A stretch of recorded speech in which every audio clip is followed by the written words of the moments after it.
Okay, so this is your sort of swing now, obviously, with the before. So we're going to show you a bit darker, okay? I'll cut this down and we'll...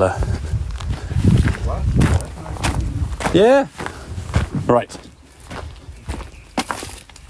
So the setup I like in terms of your swing now, buddy, okay? You're getting a much neater, more in line setup, okay? Now these two yellow lines here are going to represent your angle of attack as your club is coming back down. You can see they're very, very different. One's going through your neck, one's going through your midriff, yeah? Yeah. So the right-hand one here was now your before, okay?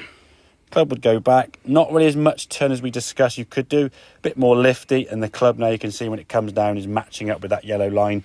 Steep through your right neck, shoulder area, okay? Outside the line, over the top. Only going to give you one type of shot, really. Well, two types of shots.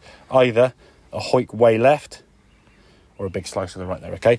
This one here on the left-hand side, after some of those one-handed swings, getting the feeling of that club working behind you. And then how does your left hand get to that right hand? That left shoulder's got to turn more, the right side's got to clear out the way more. So you can see on this one as you go back, that's more than we want to, which is fine, because this is just practice swings, okay? That's the extreme sensation there, okay? And then the hips bringing that club in there. This feels really kind of extreme. And in fairness, it's probably over-exaggerated, which is fine, because when the golf ball gets in the way and you make a normal swing, we kind of find a middle ground, okay? So club going back here now. That's under the pressure again, I think. There you go, yeah. And then, hang on. There we go. This is the shot. There you go. So, there's your real backswing. So, not as extreme as you were, but certainly a better turn. Now, watch that club as it starts. As it comes back down there. That club now is through there. If I go through the next frame there, look where your hands are in relation to the swing, okay? That one there is near your chin area.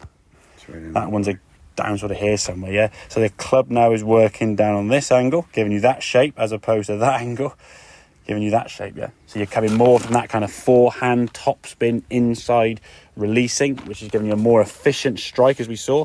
The ball is flying nearer to target.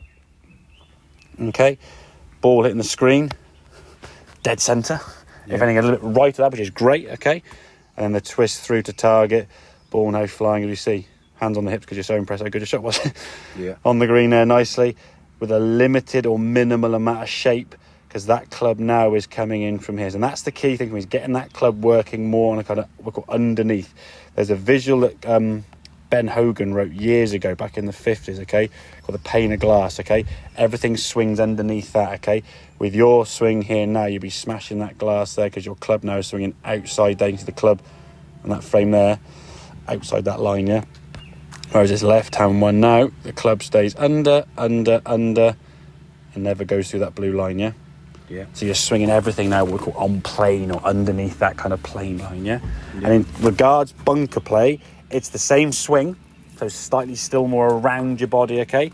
What I would suggest, if I sort of draw some lines on here so it all makes sense, ball position needs to get a little bit further forward from the sand. If it's too far in the middle, then you've got to try and make some adjustments to that. And also put the club nearer the ball. You were putting the club so far back from the ball, 8-9 inches, and have to try and then move yourself nearer the ball to hit the sand just behind the ball. Well, why make all those adjustments? Think, okay, the ball is left of centre. I want to be in the sand first, but I want to put the club where the sand wants to be hit. The same way as I'm going to hammer a nail into that bit of brick there, I'm going to start there and hit there.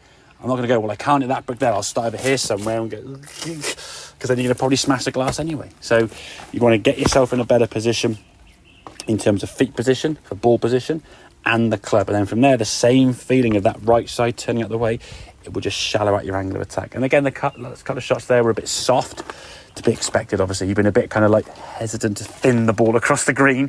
Yeah. So your shots are going to be a little bit... Exactly, yeah, that's to be expected. But once you get confident striking the sand cleanly, it'll be a lot easier. Yeah, no. Okay, mate, makes sense? Really good, mate. Good man, very good. Cheers.